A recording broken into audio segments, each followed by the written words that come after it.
very strong image given in words of my perfect teacher, I think, one of the stages of the path teachings in the Nyingma tradition of Buddhism, the oldest school of Tibetan Buddhism.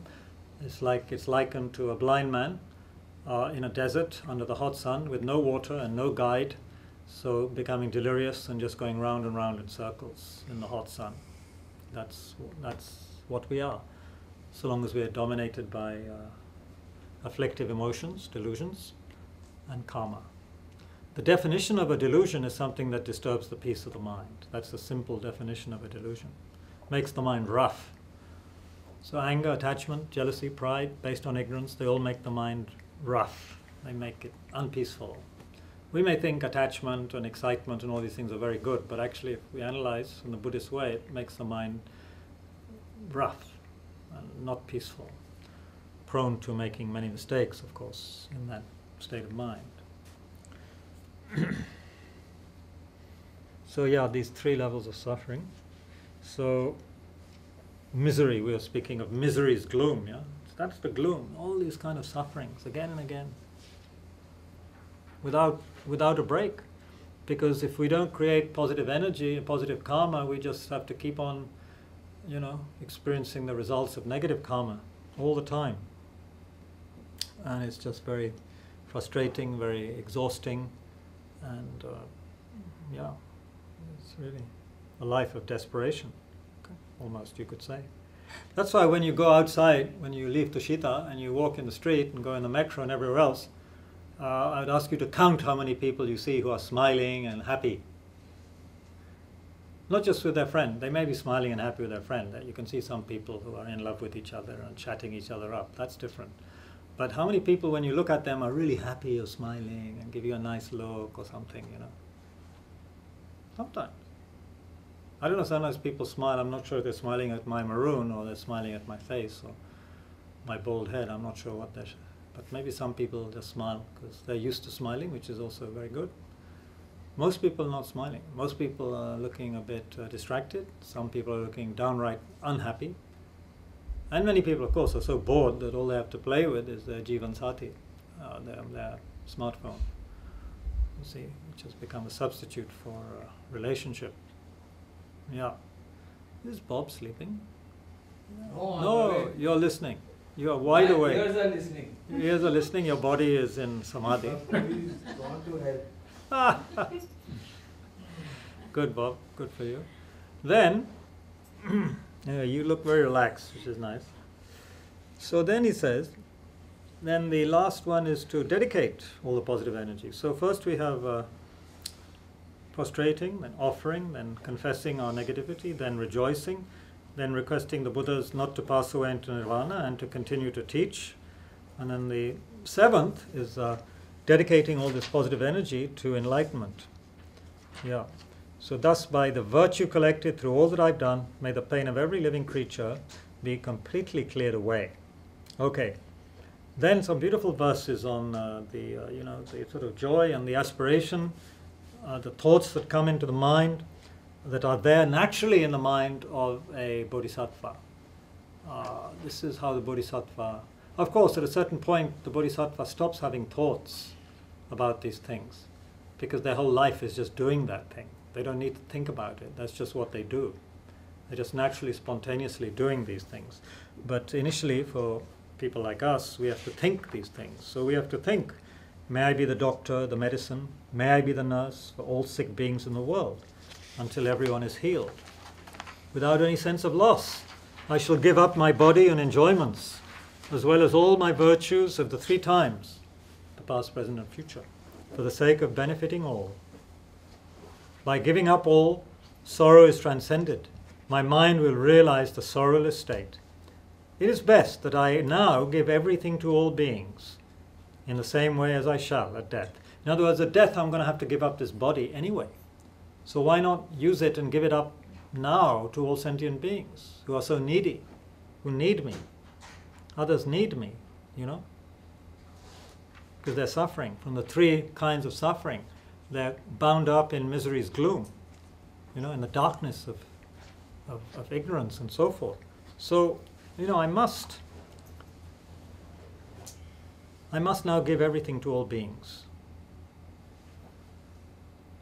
What must I give? Well, there are many things to give. There are 4 types of giving, but one could also enumerate more. 4 are mentioned in the teachings. Giving of material objects, which covers anything from, I don't know, if you're rich enough, if you're powerful enough, you could give a big area of land to someone, or you could give a house, or you give a chapati, or clothes, medicine, anything material. Or in the teachings, it has, people who even give up their arms and legs or their eye to somebody who asks for it. So some great bodhisattvas can do that. So that's one of the things we can give. The other thing we can give is freedom from fear. Freedom from fear by giving good advice, giving protection to people who need it, giving shelter to people who are in danger or whatever. Then the third is the giving of loving kindness, affection and love, because people need that, obviously. So with that kind of attitude, helping others. And the fourth is the giving of dharma, giving of teachings, which actually help people to help themselves. So that's, the 4 basic types of giving. I guess any other type of giving is connected to one of those 4 in some way. By giving up all, sorrow is transcended. This also refers to, sort of giving up everything that one thinks is mine. So usually we think, well, I should keep something for myself. I can give away a chapati, but I'm not going to give away my, samosa or Mars bar or, Toblerone chocolate that my relation brought me from London, something. I'm going to keep that for myself. Or I can give away something material, I can give away my book, or I can give away something, but I'm not going to give away my time, or I'm certainly not going to give any of the organs of my body or a finger or something to someone who really needs it, let's say, hypothetically. I'm not going to do that. We can think in that way, But here it's saying you have to give up all. You have to be willing to give up everything, including giving up your own happiness so that others may have happiness, and taking on their suffering. This is one of the great practices of a bodhisattva. So therefore, Rinpoche says we should be happy when people are using us. We should be happy that we are useful for sentient beings. Because up to now we have been a burden on sentient beings. We have harmed them, cheated them, used harsh words against them, killed them, steal them, engaged in sexual misconduct with them, in other words, harmed them in that way, taken advantage of them, exploited them, divided them, wasted their time with useless gossip, etc.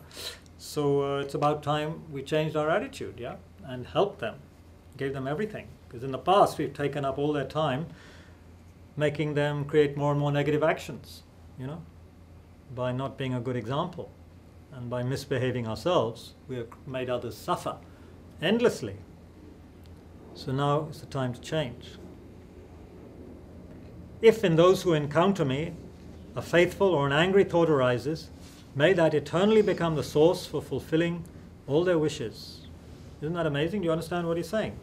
Usually if someone says something to us not nice, we get upset, we reply in kind, or we tell others about it at least.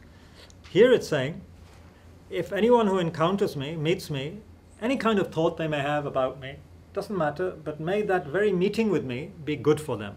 In other words, may it become the cause, the source for them fulfilling all their wishes, being happy, and so forth. May all those who say bad things to me, or cause me any other harm, those who mock and insult me, have the fortune to fully awaken. Wow. It's almost as though you feel this person is gone off their, out of their mind. And of course they have gone out of their ordinary mind. They're thinking like a very unusual person. They're thinking, whoever does anything to me bad, may they be happy, may they awaken. Wow, that's unusual. That's very unusual. May that create the cause for them to fully wake up, to become Buddha. You're willing to be like space. Verse 21. Just like space and the great elements such as the earth, may I always support the life of all the boundless creatures. Wow.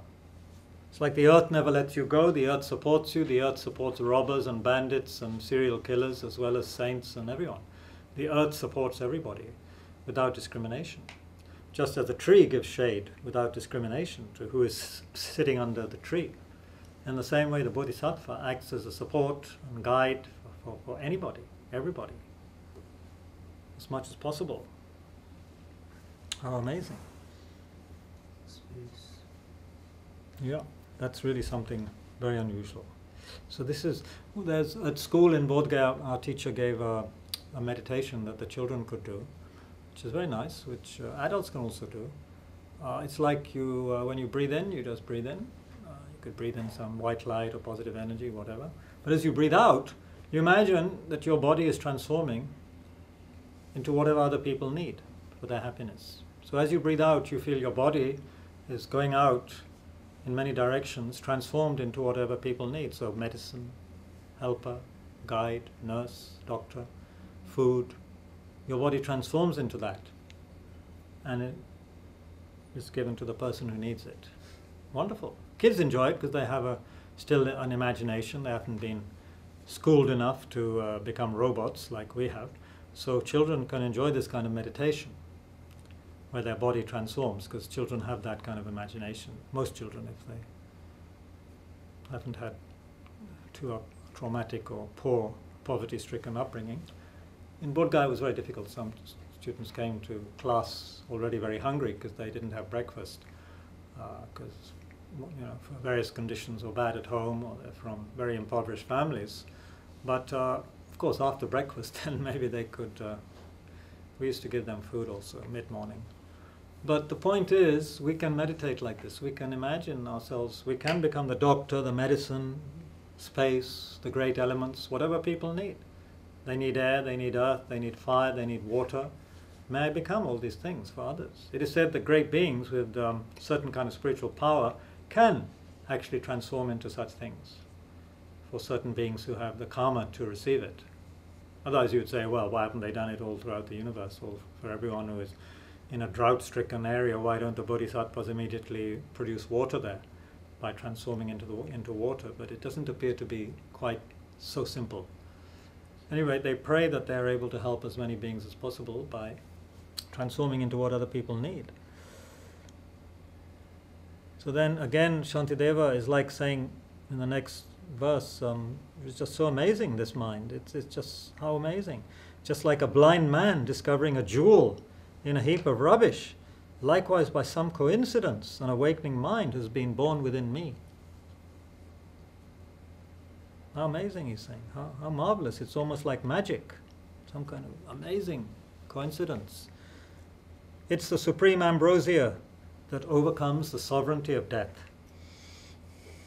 It is the inexhaustible treasure that eliminates all poverty in the world. So, usually death is the king, is the sovereign. It scares us, and it takes us, it eats us up at the end of our life. But for the Bodhisattva, death is no longer the sovereign, because the Bodhisattva has created such positive mental energy that death is simply the gateway to again another life of benefiting others, because they have complete control over the process of death through their yogic abilities which have been generated, through their positive potential and so forth. They have no fear of death, even if they're not very high-level bodhisattvas. They have no fear of death because their mind is constantly beneficial and joyful. So they have nothing to fear. What is there to fear? If you are engaging in purification, you rejoice, you have generated that unbelievable mind that simply wishes to benefit others. Why would you have any fear? Why would you have any problem? You won't have any problem when you're dying. You'll die with a joyful mind and have a joyful transition to another good future life. That is based on the teachings on death, that if we die with a positive mind, that's very, very beneficial. If we die with a negative mind, that's not helpful at all. So Bodhisattva is definitely going to die with a positive mind. Absolutely guaranteed. So sovereignty of death is eliminated. It's like you, from life to life, you just go from joy to joy. Higher and higher levels of ability to benefit others. Of course there's some hiccups now and again due to karma. It's not as though the Bodhisattva immediately has eliminated all karma. There is karma. But basically the Bodhisattva is able to cope with whatever arises due to their great compassion and also due to the increasing levels of wisdom which they generate on the path. So then death and everything become no problem. It's just a gateway to the future benefit. It's the inexhaustible treasure that eliminates all poverty in the world. Poverty here doesn't mean it's poverty of lack of money and resources. It's the spiritual poverty. This could also be in the sense that if more and more people were to generate bodhicitta, it would create the karmic cause for there to be less poverty in the future, because poverty and misery like that comes from a cause, remember? Everything has a cause. So if you ask what is the cause of poverty, what is the cause of not having enough food, well, karmically we can say it comes from negative mind, from stealing, from all of these kind of things. Create the cause for there to be these kind of things in the world. Negative intention of various kinds. Create that. So if more and more people generated the awakening mind, naturally there'll be less and less of the negative outcomes in the world, including poverty of all kinds. It's the supreme medicine that quells the world's disease. It is the tree that shelters all beings, wandering and tired on the path of conditioned existence. Wonderful. You look at the tree, a great tree, just gives shade, or whatever, or fruit, or home to birds, insects. Doesn't ask for anything. You can chop at it, cut off its branches, plane its branches, doesn't complain. So like that, this attitude is like a tree for beings. It's a supreme medicine.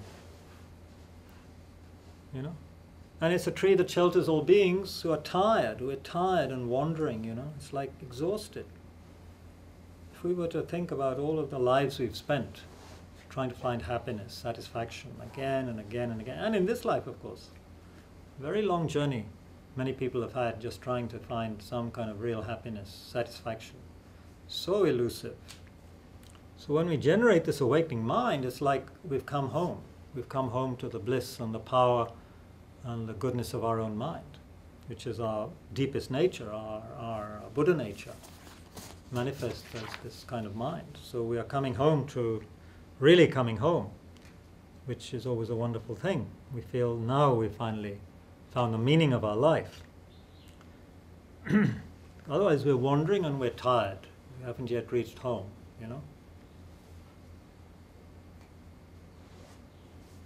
Sometimes even we miss the last bus or the last metro home, and how awful that is. Wandering and tired in the big city and your home is far away.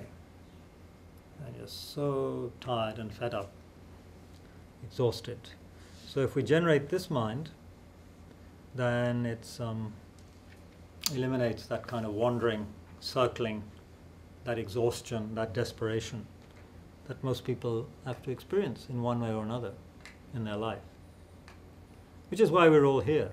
We're not here because we're, so blissed out that we can't be bothered to go to Tushita. We come to Tushita because,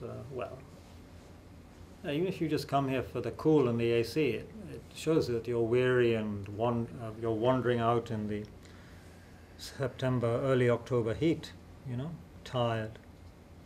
It's the great sun that finally removes, sun S-U-N, it's the great sun that finally removes the misty ignorance of the world. It is the quintessential butter from the churning of the milk of dharma. Va.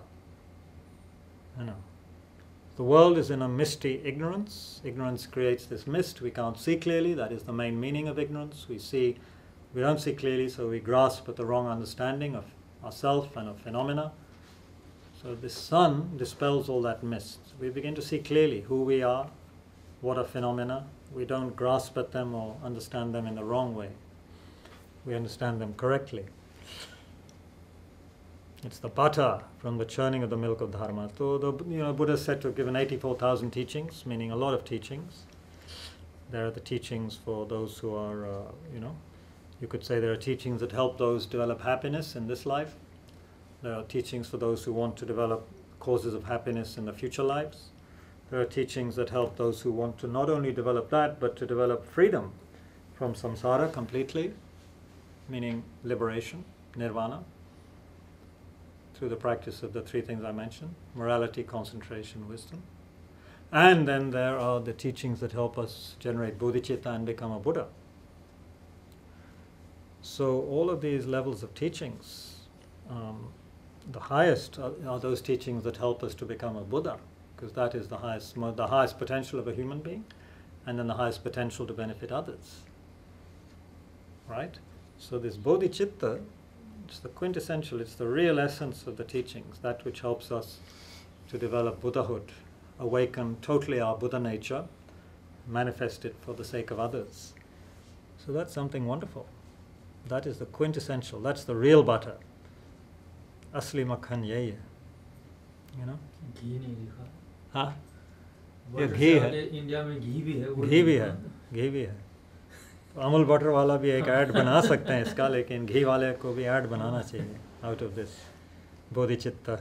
Patanjali का असली घी It would be great if they could use quotes from Shantideva and all, if it could become more known to people, no? But many people never even heard of Shantideva. For all those guests traveling on the path of conditioned existence who wish to experience the bounties of happiness, this will satisfy them with joy and actually place them in supreme bliss. Nothing else will do that. Nothing else will do that. Nothing else can place beings in supreme bliss, of enlightenment, in other words. We are guests traveling on the path of conditioned existence. That's kind of a nice way of saying it. The other example was the guy going berserk in the desert, yeah, going round and round. This is just another way of politely saying it.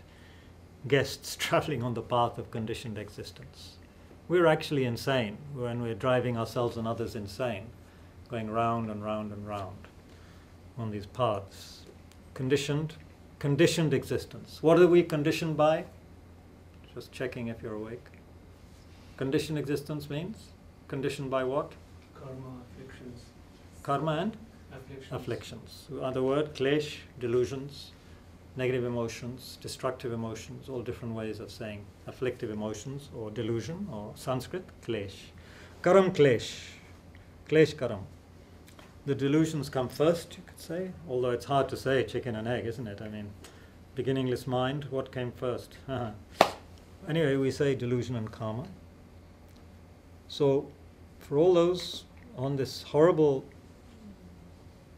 desperate path, cyclic path of samsara, who wish to experience the bounties of happiness, this mind of awakening, generating this mind of awakening alone, will create causes for joy and place beings in supreme bliss.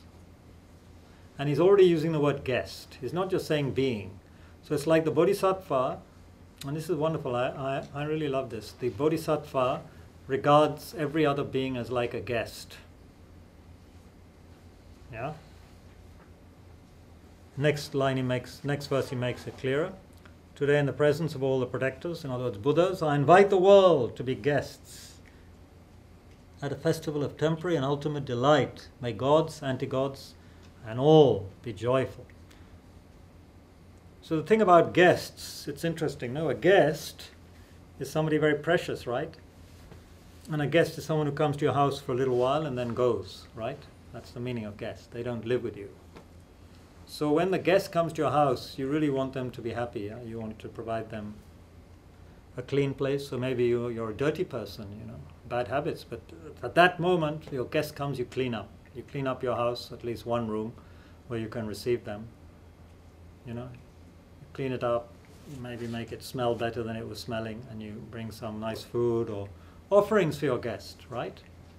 I hope you've all had or will have this experience in your life. Cleaning up one room and preparing it for a guest, that's nice to do. So then you offer, and then it's kind of bittersweet because your guest is going to go at some point because they are a guest. So then while the guest is with you, you do what you can, whatever you can, to make your guest happy. Isn't it? You don't ignore the guest. You don't invite the person and then go and sit in front of your laptop. Well, some people do, but nowadays, very strange times. But usually in the past, before the laptop time and the smartphone time, you invited your guest and then you paid attention to your guest.